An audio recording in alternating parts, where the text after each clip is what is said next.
नमस्कार. महासागरमध्ये मी स्वप्नील दुधारे आपलं स्वागत करतो. विशेष म्हणजे दिशा सालियन हे प्रकरण 2020 साली सुरू झालं आणि तेथून एक वेगळाच मार्ग सुरू झाला. त्याच्यामध्ये अनेकांची नावं आली.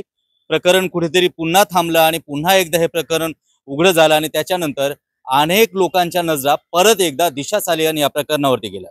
आपण पाहतो की दिशा सालियनच्या प्रकरणामध्ये जे ॲडव्होकेट आहेत, ॲडव्होकेट निलेश ओझा यांनी हे प्रकरण पुन्हा एकदा ओपन केलं आणि या प्रकरणामुळे पुन्हा एकदा बरेचसे आदित्य ठाकरेंपासून बरेच नाव या ठिकाणी आले आणि या निलेश ओझांच्या संदर्भामध्ये आज एक नवीन प्रश्नचिन्ह निर्माण झाला आहे. जे ॲडव्होकेट निलेश ओझा आहेत त्यांच्यावर देखील गंभीर प्रकारचे आरोप असल्याचे आरोप आज एका पत्रकार परिषदेमधून ॲडव्होकेट शिंदे यांनी केले आहेत. आपण भेटूया थेट ॲडव्होकेट शिंदे यांना. आज आपण पाहतो निलेश ओझा जे वकील आहेत त्या संदर्भात तुम्ही आज गंभीर आरोप केले. कुठल्या प्रकारचे गुन्हे आणि किती गुन्हे त्यांच्यावरती दाखल आहेत? तर निलेश ओझा याच्या विरुद्ध किती गुन्हे वगैरे आहे, जे मानवी हक्क आयोगाचा जो 2017चा आदेश आहे, 12 एप्रिल 2017चा जो आयोगाचा जो आदेश आहे, त्यामध्ये त्याच्या विरुद्ध किती गुन्हे नोंद आहे, कोणत्या पोलीस स्टेशनला नोंद आहे, कोणत्या कलमानुसार त्याचा स्पष्ट उल्लेख आलेला आहे. ही पहिली गोष्ट आहे. आणि त्यानंतर पुसद येथील शहर पोलीस स्टेशनमध्ये त्याच्या विरुद्ध वेगवेगळ्या 420 वगैरे इतर गुन्ह्यांनुसार आणि जे शासन अथॉरिटीशी मिळतं जुळतं नावानं बेकायदेशीर संघटना उभी करून आहे, त्या कलमा अंतर्गत सुद्धा पुसद पोलीस स्टेशन अंतर्गत गुन्हा नोंद आहे. त्यामध्ये FIR आणि चार्जशीट सुद्धा प्रकरणात दाखल झालेली आहे.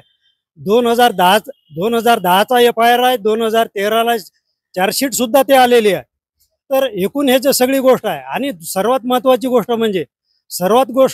गोष्ट म्हणजे 2017ला आयोगानं बार काउन्सिल महाराष्ट्र गोवा आणि पोलीस महासंचालक महाराष्ट्र राज्य यांना स्वतः आदेशाची प्रत पाठवून निलेश ओझा याच्या विरुद्ध वेगवेगळ्या कायद्यानुसार फौजदारी गुन्हे नोंद करून त्याच्यावर कारवाई करायला पाहिजे असं सुद्धा त्या आदेशात नमूद केलेलं आहे.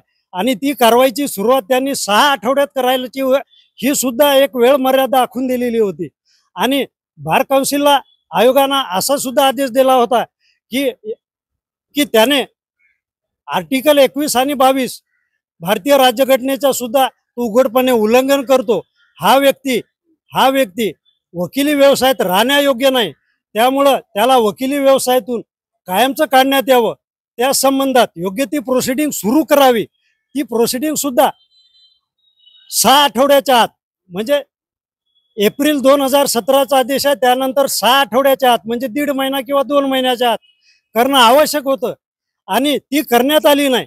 आणि त्यामुळे गुन्हेगार प्रवृत्तीच्या निलेश ओझा याची हिंमत वाढत गेली. त्यानंतर 2019-20ला सुप्रीम कोर्टाने कंटेम्प्टमध्ये त्याला दोषी ठरवलं.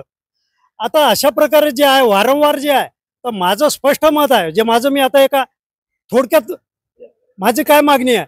माझी मागणी एक आहे की बार काउन्सिलचे इलेक्टेड 25 सदस्य असतील किंवा 28 असेल, ते अशा किती प्रकारच्या गुन्ह्याकडे दुर्लक्ष करत आहे, किती गुन्हेगार प्रवृत्तीच्या वकिलांना पाठीशी घालत आहे. त्यामुळं न्यायव्यवस्था आणि वकिली व्यवसाय जो बदनाम होत आहे, तर याकडे हायकोर्टने सुद्धा आपल्या स्तरावरून बार काउन्सिलच्या सर्व मेंबरची सुद्धा चौकशी लावली पाहिजे. अगदी तुम्ही यामध्ये दुसरा एक आरोप केलाय की निलेश ओझा जे आहे त्यांच्यावरती आर्थिक गैरव्यवहार केल्याचे देखील आरोप आहेत. पण आता ज्या पद्धतीनं दिशा सालियन हे प्रकरण उघडं झालंय, पुन्हा एकदा ही फाईल ओपन झाली आहे, काय वाटतं हे आर्थिक लाभापोटी या कशासाठी हे परत एकदा फाईल ओपन करण्यात आली? सर, या बाबतीत सांगण्यासारखं खूप आहे. मी थोडक्यात एवढं सांगतो की निलेश ओझाचं आता जे काय बार आयोगाकडचं जे रेकॉर्ड आहे किंवा ज्याच्या विरुद्ध जे वेगवेगळे जे गुन्हे नोंद वगैरे आहे किंवा आयोगाच्या आदेशामध्ये जे इतर अनेक कलमांचा गुन्ह्याचा उल्लेख आहे, एकूणच त्याची जर गुन्हेगारी पार्श्वभूमी पाहिली आणि रशीद खान पठाणनं तक्रार करायची 2 वर्षांनी, त्या आधारावर PIL फाईल करायची. PIL कमजोर पडेल असं वाटलं की मग रिट पिटिशन करायची. हा सगळा प्रकार कशासाठी चालू आहे? दोघं एकाच संघटनेचे आहे. आणि त्या संघटनेवर निलेश ओझा राष्ट्रीय अध्यक्ष असलेल्या मानव अधिकार सुरक्षा परिषदेवर 2017च्या आदेशानुसारच आयोगानं बंदी आणलेली आहे. आणि त्याच टायटल खाली रशीद खान पठाणने तक्रार केलेली आहे. त्याच तक्रारीच्या आधारावर PIL दिशा सालियन प्रकरणात दाखल झाली, त्यानंतर रिट पिटिशन दाखल झाली आणि आम्ही लोकांना न्याय देतो. अरे बाबा, तुझी संघटनाच बेकायदेशीर आहे. मुळात कसं आहे, 2017ला ज्या याच्यावर बंदी आली त्या त्या संघटनेच्या नावावर, त्या संघटनेच्या टायटलवर तक्रार दाखल केली जाते कशी?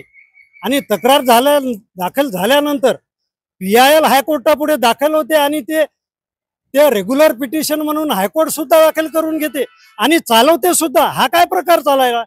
आता अजून एक माझ्या माहितीनुसार आजच्या सध्या जे दिशा सालियान प्रकरण चालू आहे त्यामध्ये जे आदित्य ठाकरे परिवाराचे जे वकील आहेत, माझ्या माहितीनुसार, नेमकं मी खात्रीपूर्वक नाही सांगू शकत, मला जेवढं माहित आहे त्यानुसार, की दिशा सालियान प्रकरणातील आदित्य ठाकरे परिवाराचे जे वकील आहे ते आज रोजी बार काउन्सिलचे अध्यक्ष आहे. अरे मग बार काउन्सिलला जर एवढं सगळं रेकॉर्ड आहे तर तुम्ही ते तिथं देऊन त्याच्या लिगॅलिटीवर, पिटिशनच्या लिगॅलिटी आहे नाही आहे ते हायकोर्ट ठरवल.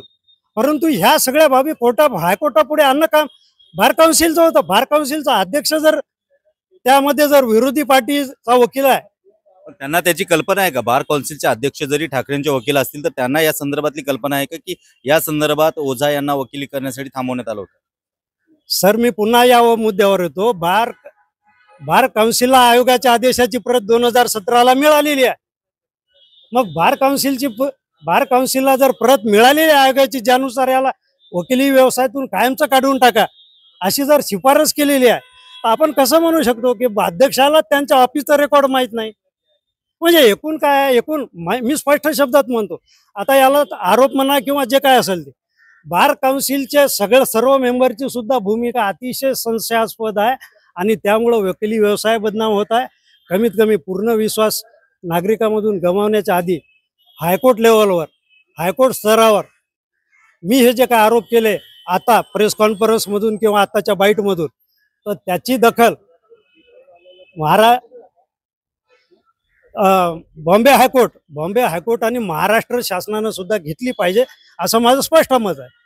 अगदी आपण पाहतो की ह्या सगळ्या संदर्भामध्ये दिशा सालियांचे जे वकील आहेत ॲडव्होकेट निलेश ओझा यांच्यावरती 420 सारखे गुन्हे दाखल आहेत, गंभीर गुन्हे दाखल आहेत.